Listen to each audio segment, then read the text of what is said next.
बिस्मिल्लाहिर्रहमानिर्रहीम, अस्सलाम वालेकुम। मैं इमरान खान और आप मेरा यूट्यूब चैनल देख रहे हैं। भारत इस वक्त बौखलाहट का शिकार है और उसकी कुछ वजूहात हैं। और जो कुछ इस वक्त भारत के साथ हो रहा है, ये किसी भी मुल्क के साथ हो तो वो बौखलाहट का शिकार हो जाएगा, क्योंकि भारत का गुज़िश्ता चंद सालों से पूरा का पूरा तकिया अमेरिका पर है।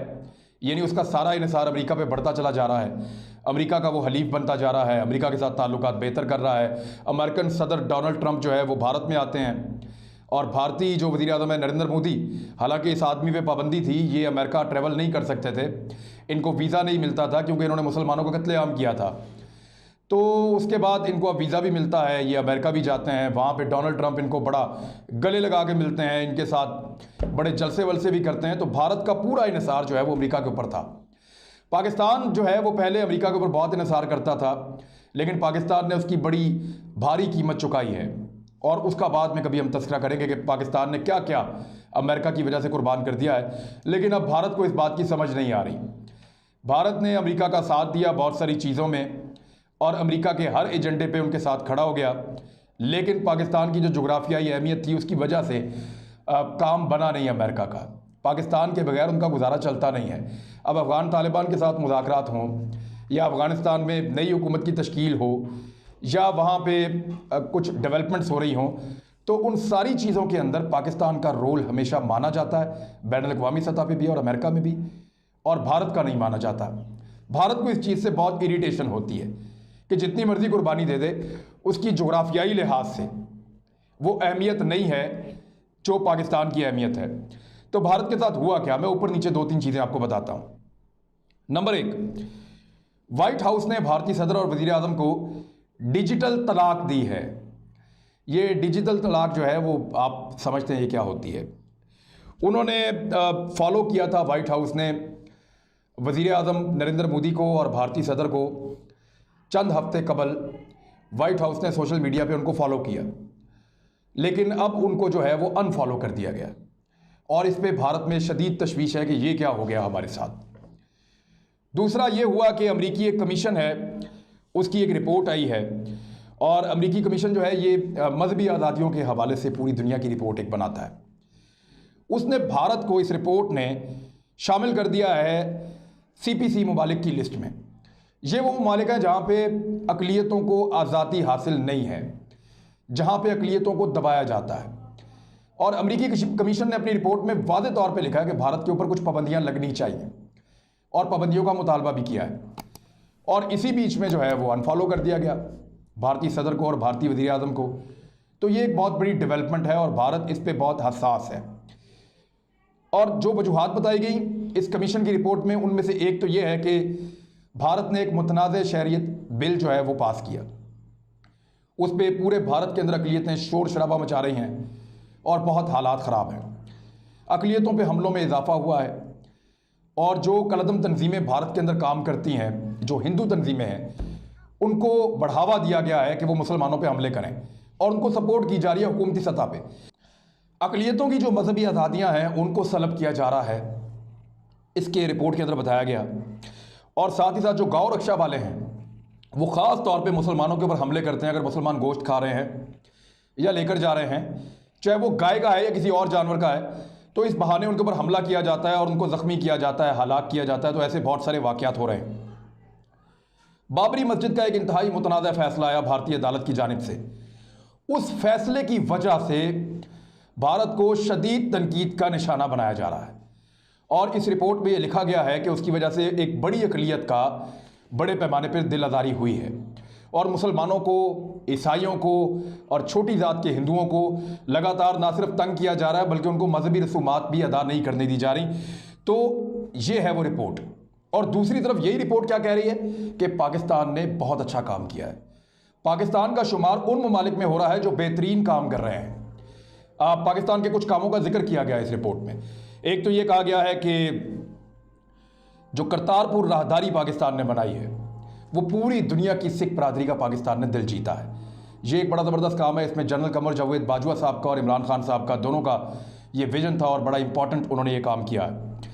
दूसरा, जो हिंदू मंदिर है उनकी बहाली, अगर वो अपनी इबादत करना चाहते हैं प्रस्तिश करना चाहते हैं अपने तरीके से तो वो कर सकते हैं, पाकिस्तान उनको नहीं रोकता। ये रवादारी यहाँ पे मौजूद है। सिख यूनिवर्सिटी का क़याम जो है वो उसको एक बड़े अच्छे कदम के तौर पे देख रहे हैं और दीगर रवादारी पूरे पाकिस्तान के अंदर अक़लियतों के साथ बढ़ी है गुज़िश्ता चंद सालों में, और ख़ास तौर पे इस हुकूमत के दौर में इस रिपोर्ट में ये चीज़ें मैंशनड हैं कि पाकिस्तान जो है वो बेहतर काम कर रहा है अक़लियतों के साथ। अब भारत की बौखलाहट में इजाफा हो रहा है, और जब भी बैनुल-अक़वामी सतह पे या इंटरनली भारत बौखलाता है तो वो सबसे पहला काम क्या करता है कि लाइन ऑफ कंट्रोल की तरफ हमले बढ़ा देता है, लाइन ऑफ कंट्रोल की सूरत-ए-हाल ख़राब करना शुरू कर देता है। ये मैं भी आपको बताऊंगा कि लाइन ऑफ कंट्रोल पे भारत एक्चुअली कर क्या रहा है, किन किन जगहों पे कर रहा है और किन जगहों को चूज करता है, क्योंकि मैंने फिजिकली जाके वहां पर देखा है। लाइन ऑफ कंट्रोल पे याद रखिएगा कि जिन जिन इलाकों से खबर आती है, चाहे वो नकियाल सेक्टर है, चाहे वो दीगर सेक्टर्स हैं, जहां जहां से खबर आती है मैं उन इलाकों का दौरा कर चुका हूं, क्योंकि पाकिस्तान की फौज अलाउ करती है, वो कहते हैं जाके आप देखें, पाकिस्तानी मीडिया को भी और बैनुल-अक़वामी मीडिया को भी। लेकिन भारतीय फौज इस चीज़ की इजाज़त नहीं देती, ना भारतीय मीडिया को और ना बैनुल-अक़वामी मीडिया को। तो जहां जहां पे लड़ाई होती है वो तमाम इलाके हैं जहां पे भारत की पोजीशन पाकिस्तान से बेहतर है। तो ये बात आप समझिए कि लड़ाई वहां क्यों होती है जहां पे पाकिस्तान की पोजीशन कम बेहतर है भारत की निस्बत। वो सिर्फ इसलिए होती है कि भारत अपनी पोजीशन का फ़ायदा उठाता है। दुश्मन जब भी हमला करता है तो ऐसी सिमत से हमला करता है जहां पे वो मजबूत हो। तो ये एक वाज़ेह सबूत है पूरी दुनिया के सामने कि जिन जिन इलाकों में भारत की पोजीशन पाकिस्तान से बेहतर है, मकबूजा कश्मीर और आज़ाद कश्मीर के बीच में इस बाउंड्री पे, उन इलाकों में ही लड़ाई क्यों होती है। वो इसलिए होती है कि भारत अपनी पोजीशन का फ़ायदा उठाना चाहता है और निहत्ते कश्मीरियों पे हमला करता है, निहत्ते शहरी शहीद होते हैं। अभी हाल ही में मज़ीद शहरियों की शहादत हुई है, ख़वातीन की, बच्चों की, कुछ लोग ज़ख्मी भी हुए हैं। एक हमारे अलीबाज लांस नाइक जो है उनकी शहादत हुई है।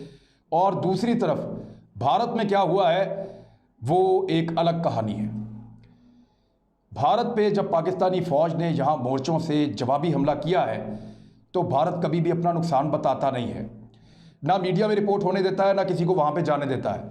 तो हमें जो खबर आती है वो आती है मकबूजा कश्मीर में, जो कश्मीरी मौजूद हैं वो अपने सोर्सेज से भिजवाते हैं, और वहाँ से जो खबर आई है वो ये है कि भारतीय अपनी बहुत सारी लाशें और ज़ख्मियों को वहाँ से निकाल कर लेकर गए हैं।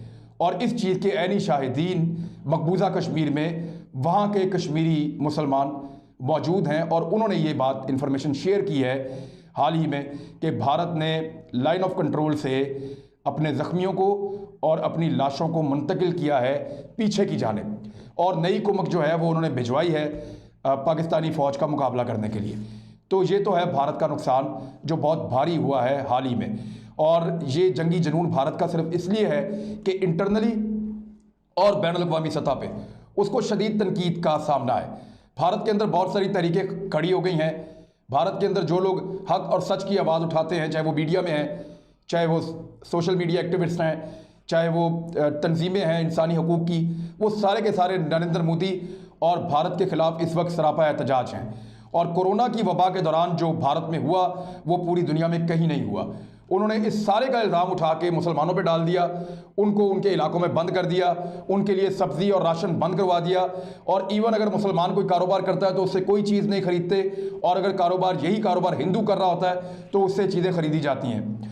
ये इंतहाई तशवीशनाक सूरत हाल है और बैनुल-अक़वामी बरादरी इसका नोटिस ले रही है। तो भारत के लिए इस वक्त सवाए हारने के कोई दूसरा ऑप्शन नहीं बचा। लाइन ऑफ कंट्रोल पे उसको मार पड़ रही है क्योंकि जनरल बाजवा ने कहा है कि भारत इसको जो है वो आसान ना समझे, भारत को मुंह तोड़ जवाब दिया जाएगा, और वो मुंह तोड़ जवाब दिया जा रहा है लगातार। जनरल बाजवा साहब ने जो लाइन ऑफ कंट्रोल का दौरा किया है उसमें वो अपने साथ लेफ्टिनेंट जनरल अज़हर अब्बास साहब को भी लेकर गए, जो हमारे 10 कोर के कोर कमांडर हैं, वो उनके साथ मौजूद थे। इन्होंने सारी स्ट्रेटजी जो है उसको देखा है, तमाम एरियाज़ को विज़िट किया है, और उसके बाद अब नई हिकमत अमली ये है कि भारत जितना जवाब देगा, जितना हमला करेगा, उसका भरपूर और तगड़ा जवाब कई गुना ज़्यादा दिया जाएगा, क्योंकि कोरोना के इस वक्त में जब सारी दुनिया कोरोना के साथ लड़ रही है तो भारत ने एक अजीबोगरीब किस्म की जंगी कैफियत जो है वो तारी कर दी है। तो उसको सबक सिखाना बहुत ज़रूरी है और उसके ऊपर अब पाकिस्तान ने फैसला कर लिया है।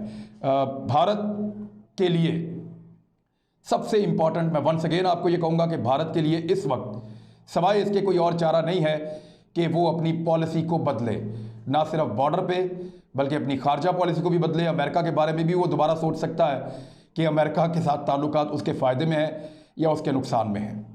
और दूसरी एक चीज़, उनको अपना इंटरनल हालात देखने पड़ेंगे। अगर वो नहीं देखेंगे तो फिर भारत की तकसीम को आने वाले वक्त में कोई नहीं रोक सकता।